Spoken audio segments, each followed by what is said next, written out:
Fantastista! Täällä odotteleekin upea porukka. Mä johdatan teidät tälle kasvun viikolle, mutta tää itse leiri, tää syntyy teistä. Mitenkäs me voitais kukin omalla toiminnallamme auttaa esimerkiksi tämän tavoitteen saavuttamisessa? Mä luulen, että tää on ton gurun metodi. Haipimalla hetkeksi se saa meidät tukeutumaan toisiimme. Mä en sitä homoa jää kaipaamaan. Siksi oot sitten mukava ihminen. No mitäs kivaa meillä on tänään ohjelmassa tällä meidän päihteettömällä ja seksittömällä leirillä? Leikit sä hevosta? Pikku piknikkiä. Onneksi näitäkin voi herkkä ihminen niin kuin jotenkuten juoda. Hei, tehdään tästä poliittisesti tiedostava leiri. Justiin.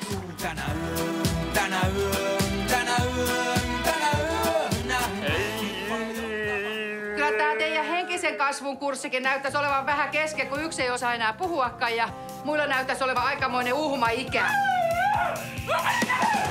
Hei huominen, mä oon pakannut kaiken, mitä täältä haluaa mukaan. Ei auta muu kuin yrittää kasvaa nyt vaan! Ja sanat, joita vielä ei tarvittukaan. Hei huominen, on jo matkalla sinne. Mulle riittää, että ette vonkaan multa seksiin, ettekä tee numeroa siitä, kuka mä oon. Anteeksi, mutta kuka sä sit oot?